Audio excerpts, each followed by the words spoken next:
if I got £1 for every time somebody sent me the paleo diet or a plant-based diet or CBD oil, I'd be loaded, absolutely loaded. That I was not drunk, that I in fact had multiple sclerosis. And how dare he accuse me of being drunk?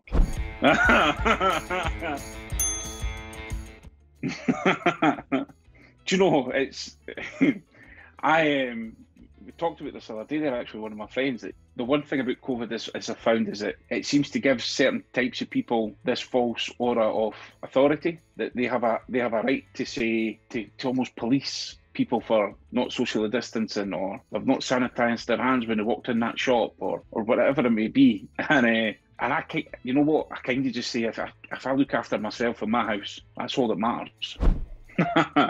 Yeah. Listen, to be fair, I can sometimes be a wee bit smug about this, and I've got friends, as I say, that they're absolutely pulling their hair out, and I give them a wee bit of a reality check now and again, and there is a tinge of smugness in there. Let me show you how it's done. You know, step into my shoes, have a think about it from this angle for once. And I've used all those phrases, and thankfully, due to social distancing, nobody's punched my lights in for being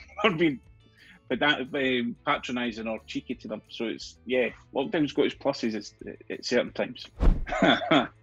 Yeah, it's I'm now at college and having to do it from home, and I would have to say that I've been quite fortunate in that from the very beginning, that if I've needed to take a day at home, that they would support it and things. So I can't really moan too much, but I do get the irony of it, that people with chronic illnesses could have been doing this right from day dot, but it was never ever looked at. I think it's a real positive that's come out of the COVID, but at the same time, for me, living with MS, and for other people with MS, I think social interaction is a massive part. Mental health comes into it with MS, that you're more prone to depression and things, and it's far easier to slip into depression if you're confined to your home and you never leave your home, and your social interaction with people is diminished by working at home and not having been forced to speak to people. Yeah, for me, I think people with MS, we should get out and about and do as much as we can and use it until we lose it, sort of thing. But yeah, it's quite funny.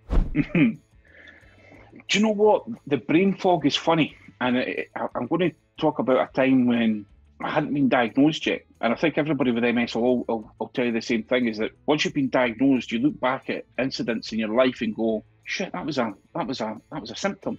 I always remember I was working in Edinburgh city centre, and I went out at lunchtime to go shopping. And again, it's on George Street, which is all shops and bars and restaurants and things. And I can remember going into the shop and then coming out, and it was like a disorientated, a bit of brain fog, optical neuritis as well. So, I was looking and I couldn't work out where I was. And so it's a busy street, so you just start walking. So, right, okay, I'm this way. And I was walking for 5 minutes, and then I would go, where am I going? I'm going the wrong direction. And I turned and went back. And I must have went up and down George Street about 10 times. And then eventually I had to just stop and get a seat and sit. And I was like, what am I doing? And it kind of was like, do you know what? It was like I was buffering. It's probably the best way to describe it. Do you know when you're watching something on Netflix and just starts buffering, you're like, oh man. And everything was just paused. It was just weird, really, really weird. Now, living with MS, sometimes I'll forget names of people that I speak to daily. And I'll be like, shit, what's your name again? And I don't need to ask them it, because I know that I know it because they're in my life and stuff like that. Certainly the brain fog is something that is quite regularly comes into play. Listen, I've had a few falls, and yeah, I'm a big unit, so when I fall, normally something's getting broken, either a bit of me or a bit of what I'm landing on. So yeah, I'll always yell timber when I'm going down. It makes me sort of laugh a little bit.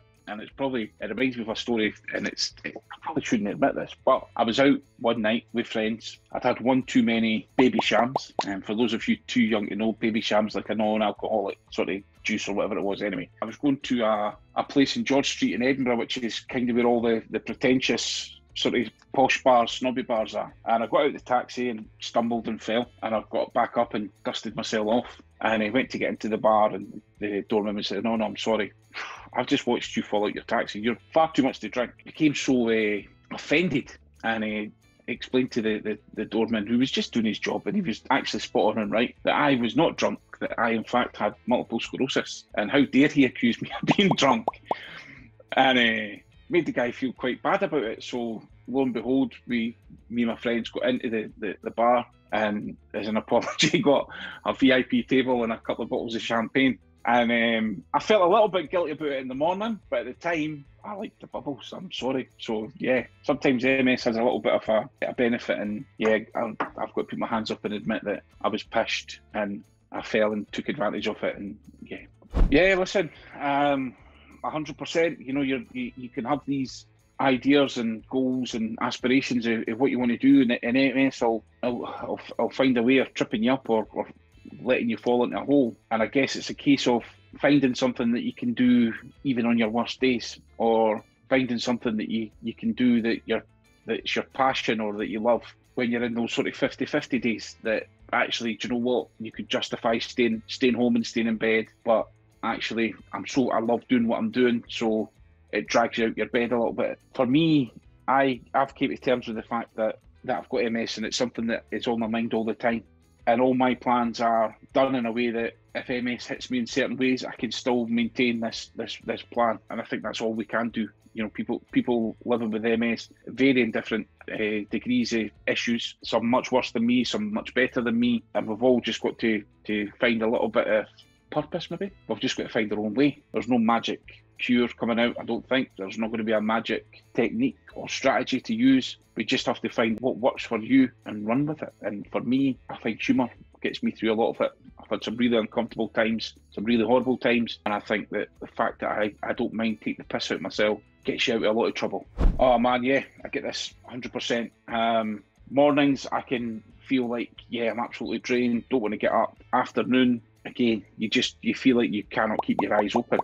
And when you go to bed, you can't sleep. And that's everyday life for me. So it's a case of forcing myself up in the morning, avoiding the nap, and eventually, yeah, you do fall asleep at night. It's even if I have a 15-minute rest or a nap or a half an hour in the afternoon, I'm completely out of sorts at night. And it sounds weird that you kind of almost have to treat yourself a bit like a baby, keep a routine. And if you don't, then all hell breaks loose at night when it comes to bedtime. So it's very, yeah, so I treat myself like a baby. Listen, do you know what? I probably could do with going on some of these diets that people tell me that would cure them. I think, what was it? Somebody once came and spoke to me, and do you know what? They were so passionate. I could just tell, like, from the absolutely soles of their feet, they believed in this and they really wanted to help me, and they were so caring and considerate. And they told me that, you know, I should go on a full plant-based diet and berries and nuts and stuff like that. And I genuinely said, look, listen, if I'm on a night out and I'm coming home, I have about 4 different animals and 1 pita bread. So if you're going to tell me that a nut roast is going to change how good that feels on the way home from a night out, then great, crack on. Everybody's an expert in life now. Everybody's going to tell you that they can fix this and that this will cure this, and CBD oil will fix this, and drinking raw juice or cleansing or going to resolve all these issues and stuff. And man, I let it kind of wash over me, and I take it with a pinch of salt. It's sweet. You know, I get a lot of people that genuinely care, that will come and give you advice and stuff, and I know it comes from a good place, so I'm never ever rude or dismissive. But I've made my peace that, you know, not only is a diet not going to cure MS, I hope one day there'll be a cure, but I certainly don't have any hope or any expectation that's going to happen in my lifetime, and I'm comfortable with that.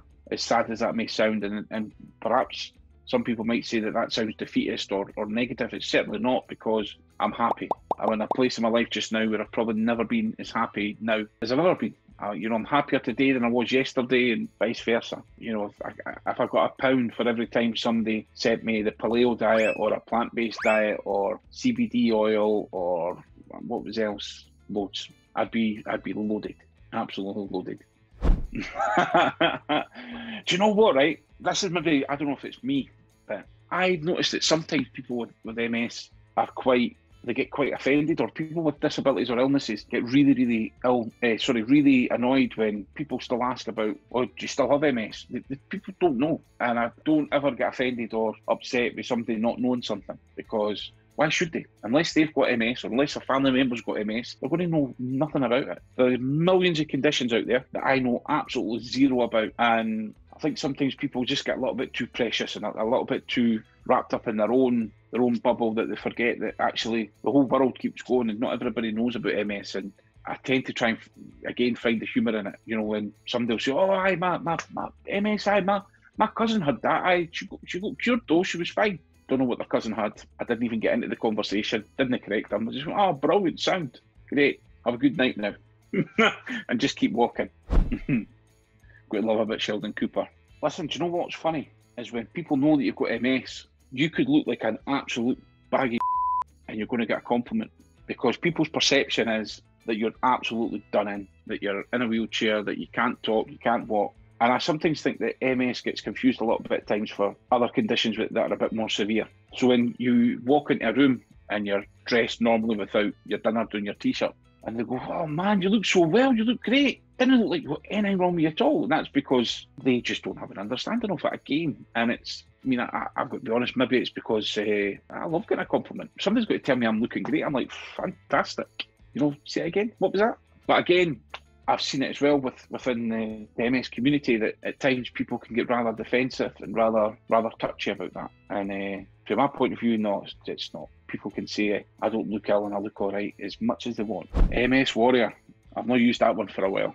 Yeah, I called myself the MS Warrior when I was going to do a boxing match. Thankfully, it never happened because the guy would have punched my absolute lights out. You can't see me in a fight. Listen, do you know what? I think everybody's a warrior. I think, you know, mental health warriors, cancer warriors. I've witnessed people that fought cancer, and I certainly don't feel like I'm a warrior and I'm going through some massive battle. I've seen people fight cancer towards the end and they were getting up and still doing things. It embarrasses me when I feel sorry for myself, when I think about some of the bravery and courage and things that I've seen from people facing far tougher battles than me. And it's given me a profound respect for people with any condition and anybody in general in life that's dealing with mental health issues.